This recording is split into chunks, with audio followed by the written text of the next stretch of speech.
صحیح بخاری میں رسول اللہ صلی اللہ علیہ وسلم کی حدیث سے اس کی وضاحت ملتی ہے، جس میں آپ علیہ الصلوۃ والسلام نے فرمایا من لم یدع قول الزور والعمل به فلیس للہ حاجۃ ان یدع طعامہ وشرابہ، کہ جو روزے کی حالت میں قول الزور کو نہیں چھوڑتا، اس پر عمل نہیں چھوڑتا، اللہ رب العالمین کو قطعاً کوئی حاجت اور ضرورت نہیں ہے کہ اللہ تعالیٰ اس کو کھانے پینے سے بھی روکے، یا وہ اس کے لیے اللہ کے لیے کھانے پینے کو بھی بند کرے، ضرورت نہیں ہے، وہ اپنا کھانا پینا بھی جاری رکھ سکتا ہے۔ قول الزور اور والعمل یہ کیا ہے؟ قول الزور ہر وہ بری بات جس کو معاشرہ بھی برا کہے اور شریعت بھی برا کہے، اس کے اندر زبان کی گفتگو ہو سکتی ہے، زبان سے ادا ہونے والے تمام معاملات ہیں، غیبت ہے، چغلی ہے، بہتان ہے، وعدہ خلافی ہے، یہ سارے زبان کے معاملات ہیں۔ اسی طرح ہاتھوں کا معاملہ ہے، اسی طرح کان کا، ناک کا، آنکھوں کا، قدموں کا، جسم کے ہر حصے کا یہ مسئلہ، یہ سارے کے سارے قول الزور میں ہیں، جن کو معاشرہ بھی برا کہتا ہے، شریعت بھی برا کہتی ہے۔ معاشرہ بھلے برا نہ سمجھتا ہوں، جیسا کہ ہمارے ہاں اب ہے، جو ذرا چرب زبان ہو، لوگوں کو باتوں میں گھما لے، اپنے آپ کا دفاع کر لے، وعدہ کر کے اس کی پاسداری نہ کر لے بلکہ تعویلیں کرے، گفتگو کر رہا ہو تو اس کے اندر زبان درازی کرتے ہوئے جھوٹ بولے، لوگ کہتے ہیں یہ بڑا فنکار ہے، حالانکہ وہ قول الزور کا کام کر رہا ہوتا ہے، معاشرہ اس کو ذرا اچھا سمجھ رہا ہوتا ہے کہ بڑا ذہین اور فطین ہے، یہ کہیں پھنستا نہیں ہے، در حقیقت وہ اس جگہ پھنس رہا ہوتا ہے جہاں سے نکلنا ممکن نہیں۔ اور جو وہ یہ کام کرتا ہے، اللہ رب العالمین کو قطعاً ضرورت نہیں ہے کہ وہ اپنا کھانا پینا بھی، اپنے آپ کو بھوکا بھی رکھے، بھلے نہ رکھے۔ اور اسی طرح اس پر عمل، والعمل به، اس پر عمل کیا ہے؟ عمل یہ ہے کہ انسان کہیں بیٹھا ہے، روزے کی حالت میں ہے، اور وہاں اس طرح کی مجلس ہے، گفتگو ہے، وہ اس کو منع نہیں کرتا، سنتا ہے، لذت حاصل کرتا ہے، اس سے محظوظ ہوتا ہے۔ دوسرا عمل کیا ہے؟ والعمل به،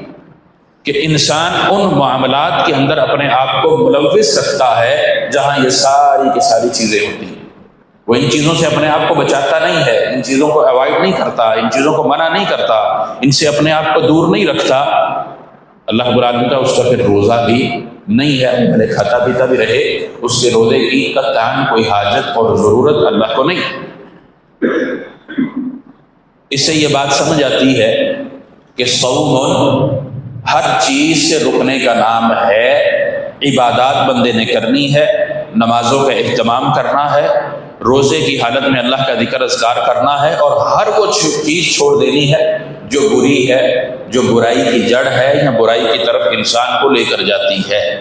یہ روزے کا پورا مقصد ہے، یہ اس کا پورا معنی اور مفہوم ہے۔ اللہ رب العالمین نے جب ہمارے لیے ہمارے دشمن کو قید کر دیا،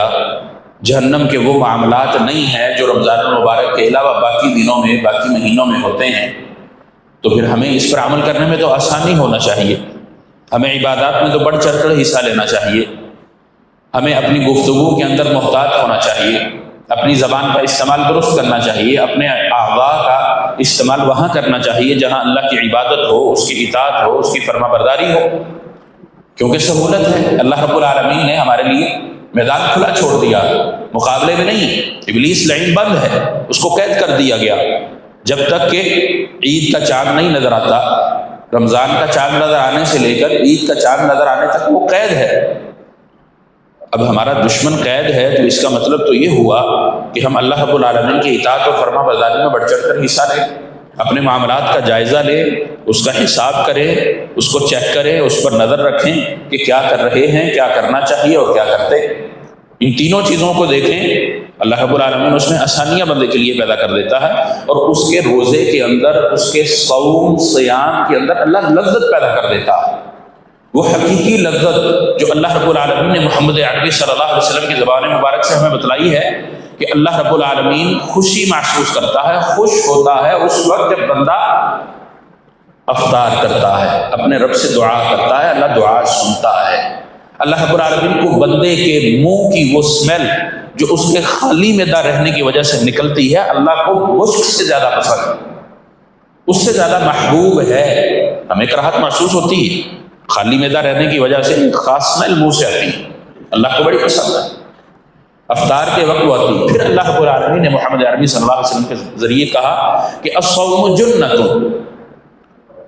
وہ ڈھال ہے، روزہ کس چیز کی ڈھال ہے؟ روزہ اس چیز کی ڈھال ہے جو چیز جہنم کی طرف لے جاتی ہے۔ مختصر اس کا معنی اگر کیا جائے، روزہ اس چیز سے ڈھال ہے جو ہمیں گناہوں پر آمادہ کرتی ہے، یہ ہے روزے کا اصل مقصد۔ اگر تو یہ ہمارے لیے ڈھال ہے تو ہم روزے کا مقصد حاصل کر رہے ہیں، اگر ڈھال نہیں ہے، ہم پر تیر آ رہے ہیں، گناہ برائی ہم کر رہے ہیں، ہمارا تحفظ اس عمل کے ذریعے نہیں ہو رہا، تو گویا کہ روزے کا مقصد ہمیں پورا نہیں ہو رہا، ہم روزے کے مقصد کو پا نہیں رہے۔ اسی طرح اللہ رب العالمین نے یہ بھی وعدہ کیا ہے، الصوم لی وانا اجزی بہ، روزہ میرے لیے ہے، میں ہی اس کی جزا دوں گا۔ اللہ رب العالمین نے ہر عمل کی جزا بتلائی ہے، یہاں تک کہ حج جیسے بڑے عمل کے بارے میں بتلایا، جہاد جیسے، قتال جیسے بڑے عمل کی جزا بھی اللہ نے بتائی ہے کہ یہ کام کرو گے اس کا بدلہ یہ ہے، یہ کرو گے اس کا بدلہ یہ ہے، نماز پڑھو گے اس کا بدلہ یہ ہے، باجماعت پڑھو گے بدلہ یہ ہے، بڑی مسجد جامعہ میں بڑی جماعت میں پڑھو گے اس کا بدلہ یہ ہے، بیت اللہ کے اندر پڑھو گے اس کا بدلہ یہ ہے۔ سب سے زیادہ افضلیت والی نماز بیت اللہ میں، 1 لاکھ نماز کا ثواب ہے، جماعت کے ساتھ اور ہے، امام کے قریب ہو کر اور ہے، نماز کا انتظار کرتے ہوئے اور ہے۔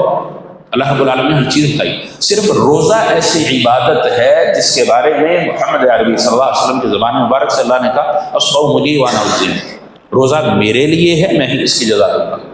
اس کا معنی یہ ہے کہ سب سے بھاری عبادت اللہ نے ہمارے لیے یہ رکھی۔ انسان تنہا ہوتا ہے، اللہ رب العالمین کے تقویٰ اگر اس کے پاس ہے تو وہ کھانے پینے سے گریز کرے گا۔ اگر وہ کھانے پینے سے گریز کرتا ہے جبکہ وہ کھا بھی سکتا ہے، اس کو کوئی منع کرنے والا نہیں ہے، اکیلا ہے، پانی پی لے، کسی کو کیا پتہ چلے گا، گرمی ہے، پیاس اس کی شدت سے ہے، یا بھوک ہے، سحری نہیں کر سکا، بہت زیادہ بھوک لگی ہے، کچھ بھی کھا لے، اس کو کوئی نہیں پوچھے گا۔ لیکن وہ اللہ کے ڈر کی وجہ سے یہ بات اس کے ذہن میں ہے کہ اللہ دیکھ رہا ہے، وہ کھاتا پیتا نہیں، اپنے آپ کو بھوکا پیاسا رکھتا ہے، اس چیز کو برداشت کرتا ہے، تو پھر باقی کے جو کام روزے کے مقاصد میں ہیں ان کو بندہ کیوں ادا کرتا ہے بحالت روزہ؟ اس وقت وہ بھول جاتا ہے کہ اللہ دیکھ رہا ہے، ناپ تول میں کمی ہے، بازار کے اندر معاملات ہیں، آپس کی گفتگو کے اندر معاملات ہے، بلکہ اس کا ایک معنی اور بھی ہے والعمل بہ کا، کہ اگر اس کے ساتھ محمد عربی صلی اللہ علیہ وسلم نے یہ بھی بتلایا، اگر اس کے ساتھ کوئی گفتگو کرتا ہے، غلط بیانی کرتا ہے، یا اس کے ساتھ کوئی جھگڑا کرتا ہے، وہ کہتا ہے نہیں میں تمہارے ساتھ جھگڑا نہیں کر سکتا، کیوں؟ انی انا صائم، کیونکہ میں روزہ دار ہوں اور روزہ مجھے اس کام سے منع کرتا ہے۔ جب وہ یہ کرے گا اس کا مطلب یہ ہے الصوم جنۃ، اب روزہ اس کے لیے ڈھال ہے، اس نے ڈھال اپنے ہاتھ میں پکڑی ہوئی ہے۔ اس طرح کے جتنے بھی معاملات ہیں، کوئی جھگڑا کرنے والا ہے، اس کے ساتھ کوئی گفتگو ایسی کرتا ہے، وہ اپنی ڈھال کے ذریعے، اس روزے کے ذریعے اپنے آپ کو بچاتا ہے، اور اس کے ذہن میں یہ بات ہوتی ہے کہ جہاں کھانے پینے سے مجھے اللہ کا تقویٰ ہے، وہاں ان چیزوں کے ساتھ بھی مجھے اللہ کا تقویٰ ہے، میں نے اللہ سے ڈرنا ہے اور یہ چیزیں میں نے نہیں کرنی، اس سے اجتناب کرنا۔